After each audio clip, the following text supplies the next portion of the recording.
Unacademy. Let's crack it. नमस्कार दोस्तों, pathfinder पर आप सभी का स्वागत।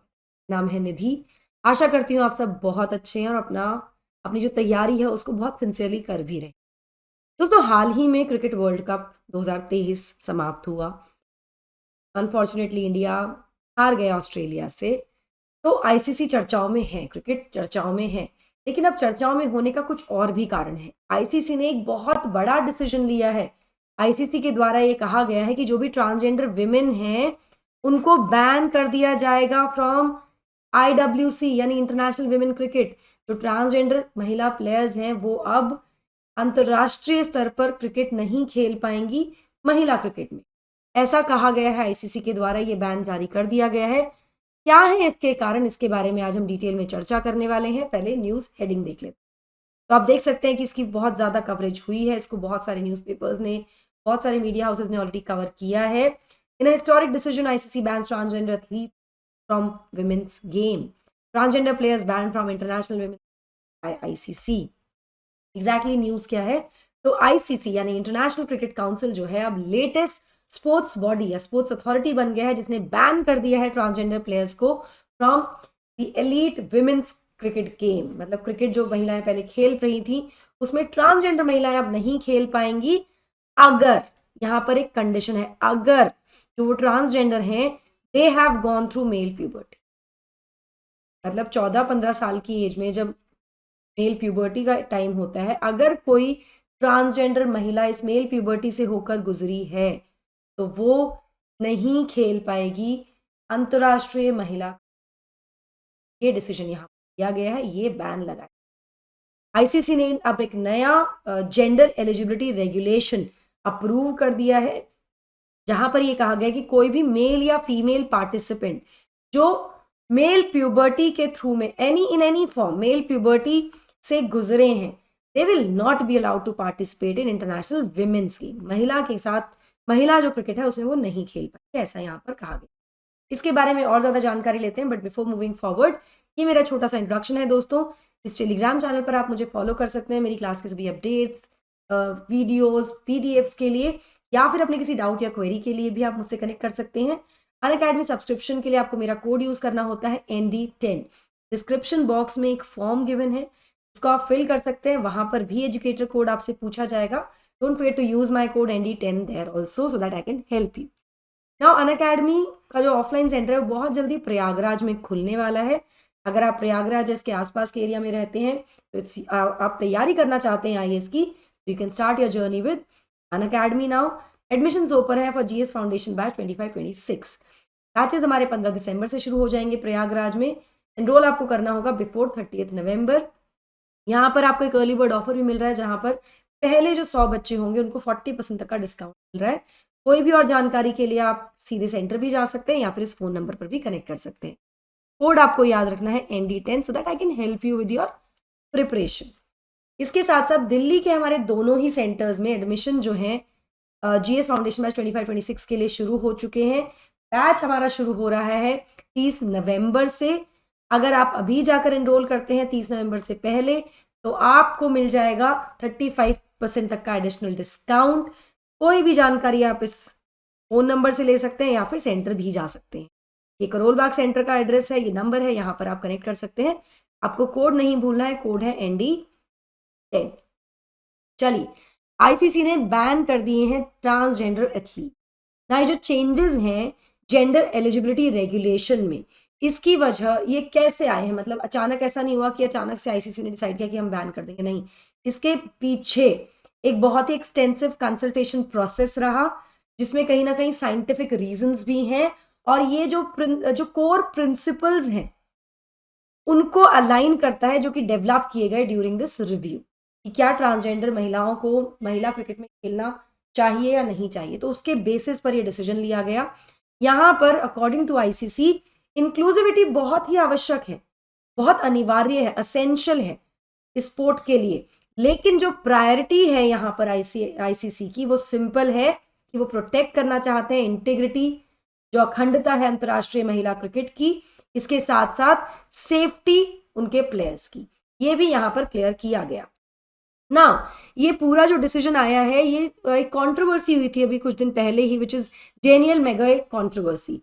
ये जो पॉलिसी आई है, ये 2 महीने के बाद आई है उस कंट्रोवर्सी, 2 महीने पहले, 2 ढाई महीने पहले की कंट्रोवर्सी है, जहां पर कनाडा की डेनियल पहली ट्रांसजेंडर क्रिकेटर बनी थी जिन्होंने पार्टिसिपेट किया था एक ऑफिशियल इंटरनेशनल मैच में during women's T20 fixture against Brazil, जिसके बाद से कंट्रोवर्सी उठी थी and she played amazing there. इनका बहुत अच्छा गेम रहा था, जिसकी वजह से ये दिखा था कि शायद एक ये डिस्पैरिटी हो रही है विद द विमेन प्लेयर्स, ठीक है, क्योंकि इनका परफॉर्मेंस काफी बेहतर था। Now 29-year-old opening batter played all 6 of Canada's matches during the women's T20 World Cup America Region Qualifier event in Los Angeles। तो ये खेल रही हैं, आईसीसी के मैचेस भी खेल रहे हैं, जिसके बाद से कंट्रोवर्सी हुई। इस कंट्रोवर्सी के 2 महीने बाद ये डिसीजन लिया गया, पॉलिसी आई जहां पर ये कहा गया कि अब ये बैन हो जाएगा, ठीक है। अब आईसीसी के नए रूल्स क्या हैं? तो आईसीसी ने कहा है कि जो नए रूल्स होंगे वो बेस्ड होंगे on the following principles, in principles पर बेसिस होंगे और इन ऑर्डर ऑफ प्रायोरिटी। यहाँ पे प्रायोरिटी भी डिसाइड कर दी गई है। प्रायोरिटी क्या है? Protection of the integrity of women's game, जो गेम है उसकी अखंडता को संरक्षित करना, सबसे पहली चीज। उसके बाद safety of the players, then fairness, it should be fair game, and then inclusion. इस आधार पर ये प्रायोरिटी लिस्ट है जिसके अनुसार ये प्रिंसिपल, इन प्रिंसिपल्स के बेसिस पर ये रूल्स डिसाइड किए गए हैं, या फिर कहें कि ये जो बैन लगाया गया है इस आधार पर लगाया गया है, इन कारणों से। इसका मतलब क्या हुआ, इसके मायने क्या हुआ? इसका मतलब यही हुआ दोस्तों कि कोई भी मेल या फीमेल पार्टिसिपेंट जो किसी भी फॉर्म में मेल प्यूबर्टी से गुजरे हैं, they will not be eligible to participate in the international women's game regardless of any surgery। मतलब हो सकता है किसी ने जेंडर रीअसाइनमेंट ट्रीटमेंट करा लिया हो, कोई सर्जरी करा ली हो, तो वो कंप्लीटली महिला कन्वर्ट भी हो गई हो, ऐसा भी हो सकता है। लेकिन इन सबको कंसिडर नहीं किया जाएगा यहाँ पर, इन सब चीज़ों को एक तरह से साइड में कर दिया गया है। यदि आप मेल प्यूबर्टी को क्रॉस किया है आपने, तो आप अलाउड नहीं है फीमेल क्रिकेट में, यहाँ पर ये क्लियरली कह दिया गया है। जो नई पॉलिसी है इसको लीड किया था आईसीसी के मेडिकल एडवाइजर कमेटी ने, जिसको चेयर करते हैं डॉक्टर पीटर हार्टको, ठीक है। उन्होंने कहा कि ये जो पॉलिसी लाई जा रही है ये एक्सक्लूसिवली केवल अंतरराष्ट्रीय महिला क्रिकेट के लिए, मतलब ये जो आईसीसी के टूर्नामेंट्स है ना, केवल उन्हीं के लिए है। यहाँ पर ये भी कह दिया गया कि जो इंडिविजुअल कंट्रीज हैं, मतलब जो बाकी देश हैं, वो अलाउड हैं कि वो अपने लेवल पर अपने डोमेस्टिक गेम्स के लिए, जैसे हमारे यहाँ भारत में रणजी ट्रॉफी होता है, जो भी लोकल गेम्स जो होते हैं, डोमेस्टिक गेम्स जो होते हैं, डोमेस्टिक टूर्नामेंट जो होते हैं, उसके लिए रूल्स खुद गवर्नमेंट बना सकती है, उनकी अपनी जो कंट्रीज हैं उनके जो बोर्ड्स हैं वो बना सकते हैं। लेकिन जो भी अंतरराष्ट्रीय क्रिकेट होगा, जो आईसीसी के अंडर होते हैं, ऐसे गेम्स के लिए महिला क्रिकेट में अब ट्रांसजेंडर्स को बैन कर दिया गया। सो जेंडर रीअसाइनमेंट और जो ट्रीटमेंट है, इस पर काफ़ी ज़्यादा डिबेट रही है हमेशा से। और स्पेसिफिकली अगर मैं स्पोर्ट्स की बात करूं, वर्ल्ड एथलेटिक्स की बात करूं, तो सालों से इसके ऊपर चर्चा हुई है, डिबेट का ये टॉपिक रहा है कि क्या ट्रांसजेंडर्स को ओनली फीमेल कैटेगरी में खेलने देना चाहिए, नहीं देना चाहिए, जिस पर काफ़ी डिस्कशंस भी हुए हैं, काफ़ी कॉन्ट्रोवर्सीज भी हुई हैं। कमेंट सेक्शन में क्या आप मुझे बता सकते हैं भारत के कुछ ऐसे एथलीट्स जिनको आप जानते हैं, जिनके बारे में आपने पढ़ा है, जिनको लेकर ये कॉन्ट्रोवर्सी हुई है? If I am not wrong, there was a movie जहाँ पे Taapsee Pannu was a runner, right?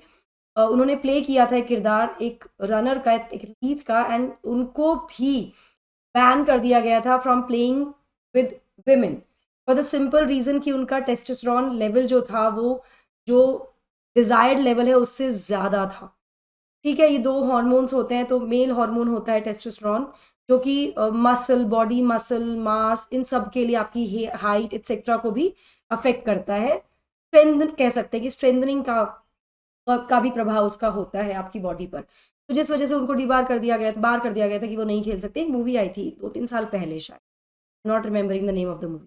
खैर चलिए, जब आईसीसी से पूछा गया कि भाई किस वजह से चेंज हुआ है, इस चेंज को क्यों लाया गया है, तो यहाँ पर ये बताया गया कि आईसीसी क्रिकेट जो है अब 2028 में ओलंपिक्स का हिस्सा बन जाएगा। मतलब क्रिकेट ओलंपिक का हिस्सा बनकर ओलंपिक का एक स्पोर्ट बन जाएगा। तो क्योंकि ओलंपिक का स्पोर्ट बन जाएगा, तो इसको गवर्न किया जाएगा ओलंपिक्स के गाइडलाइंस के द्वारा।